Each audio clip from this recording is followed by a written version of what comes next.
Welcome everyone. Welcome, everyone. This is our very first episode of the American Passport Podcast. My name is Elena. I'm Katya. We're former immigration officers, now immigration attorneys. It's like, that's too We complicated. have a lot of immigration experience. In today's episode, we're going to dive into the most important parts of any immigrant's journey, the first 90 days in the U.S. Oh, they're the most important ones. Do you agree? Well, most memorable, that's for sure. What was the most memorable thing for you? Portion sizes. I remember first time I went to a restaurant and brought me, there was like a Dutch baby. I don't know if you've seen those for breakfast. It's a freaking pie. Is this really for one person to eat or for a family for a week? Isn't it funny that now you feel like it's normal? Whenever we go to Europe, and I was like, oh my God, they're screwing me over. For me, I remember the first time I came here, I did not understand anything. It was a cultural shock for me. What? Could you speak English or no? I did. I spoke English. At least I thought I spoke English because I've been learning it since the first grade. But, well, I've been learning British English, so I did not understand the accent. I was... Pardon me? Yeah, literally everywhere I was walking with my cousin, like, translate it for me, please, because I don't understand. They speak so fast. It took me literally, like, at least months and a half to start understanding it. Good for you. I came here, I didn't speak anything a month and a half. It was like a whole year. I felt like I was dumb and mute. But I was not such a good student probably as you were, but hey. Look at me now. Now I did cannot great. shut up. You did great. Well, anyways, back to business. What do you have to know as an immigrant if you're coming here? Those first 90 days could be crucial. What would you start with? Well, probably the place to stay at. You can do short-term rental. You can look them up at Airbnb or Craigslist. Well, anyways, even if you're gonna stay here long term, it's not a bad idea to have something short term in the beginning so you can get a feel of the neighborhood. We had a friend just recently, they moved to the US, and their first place that they was like, well, we're coming to LA, might as well, we gotta stay central. So they rented a place for like 2 months in Inglewood. And it is up and coming, but there are some rough areas, and they were in one of those rough areas. They're like, oh God. Yeah, and then just do your research. What neighborhoods are safe? Where do you have that community? Maybe let's say in community that speaks your language, and research about the schools because schools are important. If you have kids, you want your kids to go to a nice school, and the area has to be nice. Transportation. That's another thing. If you live in a big city like New York, maybe you don't even need a car. Good old bus. You think so? What? You don't need a car in New York? I don't know. I've never lived there, but as far as I hear, every time you drive into the city, you get a ticket. I mean, all these toll roads, and then you have to decipher all the signs. Don't park here, park there, on these days. I was like, ah. Yeah, absolutely. In New York, you can use public transportation. Do your research because a lot of times at the bus or at the metro station, they don't take cash. So, but I know you can pay with the phone. You just have to figure it out. I don't know. I like old school. I like good old cash. Can you bring But cash you home? go on the bus and they don't take cash, and then like you Walk! you gotta walk in the rain. But if you are, let's say, in LA or maybe somewhere mid-America, you absolutely need to have a car. Try to get on public transport. Maybe next month you're going to get to your destination. It is a disaster. So I would definitely set some money aside to buy a car. If it's your first time in the US, maybe you don't have a credit history, it's gonna be challenging to get a car. How did you get your first car? Well, it didn't happen until like 2 years later, so I Whoa, already had a you're credit walking history. in LA, everyone? I was riding a bus. I was riding a bus. Yes, I know. I once had to ride the bus from Sherman Oaks to Studio City and take a means metro. nothing to me. Well, literally 2.5 hours. All right, next thing, health insurance. If you have a health insurance, wonderful. Some of those countries, I have a cough. Oh my God, I need to go to the hospital. Well, guess what? You come to the US, everybody all of a sudden becomes healthy because it is expensive. Our best advice here: stay healthy, take a good care of your health, eat healthy, What? don't get sick. Don't get sick. Don't get old. You'll save you'll save a lot of money. No, but seriously, when you come in, do research insurance, some that not only for yourself but for your children. Keep in mind, nobody's gonna let you die. It's not like that, but it is nice to have some sort of protection. Some of you might be interested that, oh, well, can I drive with my own driver's license from my own country? If they are spelled out in English, most likely you can for a short period of time, but eventually get your written test and the driving test and get the driver's license. Yes, and the really good thing is that you can take a written test in your language. There are several handbooks in like different languages. They're translated into different languages. You can study that, you can study the rules, the signs, and then just go pass the test in your own language. No excuses. Our Immigration 101 wanted to talk to you about those first 90 days. More specifically, what not to do.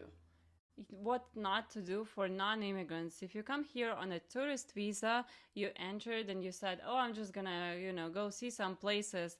Don't go the second day, don't open the bank account, get a long-term lease, and open the business, because that's gonna cost you later on. When you leave the US and you go to the embassy to get another visa, they will see that and they will think, okay, you had a preconceived intent to do something else other than for tourist purposes. So wait at least 90 days, do your touristy stuff, go on a road trip, and then when it approaches like you've been here for 3 months, then you can start opening up businesses and setting up some other accounts. Don't jump the gun a little bit too early. Yes, even if you want to become a student here, don't do that during the first 90 days. Enjoy the US during those 90 days. Just be a good tourist. Yes, obviously, if you're here in the US, you're going to be able to do a change of status in the US within those 90 days, but it might become a problem when you go outside and try to get a visa, because this is now the embassy's rule, 90 days, and they will look at it and they will be like questioning you. So you don't want to do all this whole thing and then just be refused visa and not being able to enter the country. So basically, you can change the status within the U.S. This is USCIS, so this is Department of Homeland Security. It's a different agency. But if you leave the U.S. and you want to come back using the same visa, for example, you change it for investor's visa.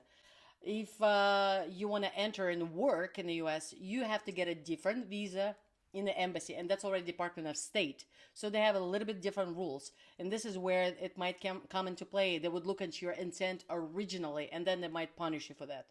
Is that all for immigration? I think we need to stop with the law. People want to hear something lively, something that might grab you, I was going to say, by the balls, something a little bit more entertaining.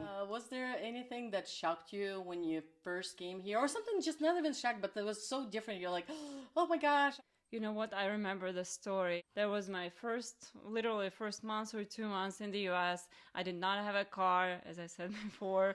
I went to Ralph's to shop, and I had like bags full of produce, and I was going home.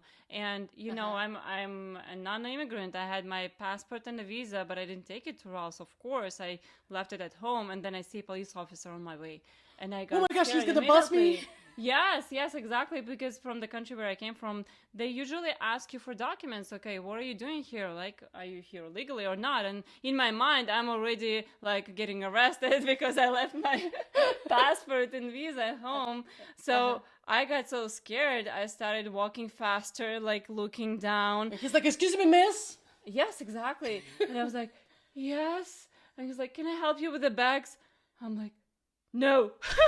And I started running. I was so surprised. Police officer asked to help me. What? So you ran away? He never caught you? Never tackled you? He didn't run after me, no, surprisingly. This whole small talk, and Americans are usually friendly, and unlike some other countries.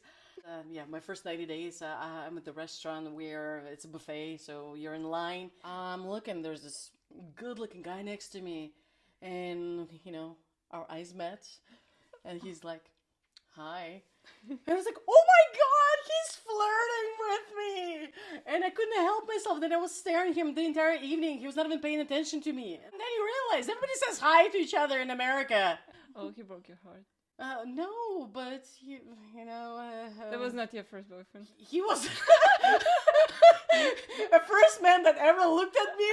The first guy who ever said hi. Brother, be ready for some small talk in the US. People love it. People expect it here.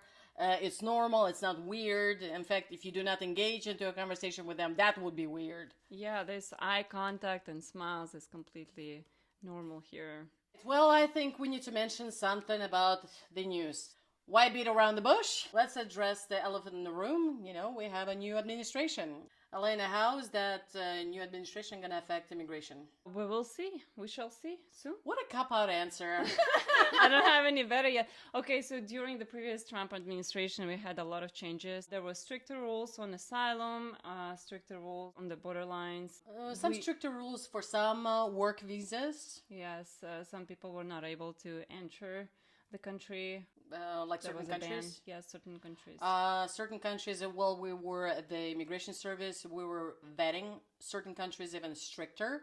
We expect this is going to be something similar, that some laws would be canceled because a lot of the laws we base on precedent. So new attorney general is going to say, hey, this is not the law anymore. We assume something like this is going to happen. It's going to happen very quickly. We're going to be giving you updates. We're going to see what's going to happen, but I assume we're going to have some juicy conversations. That's always juicy with Trump.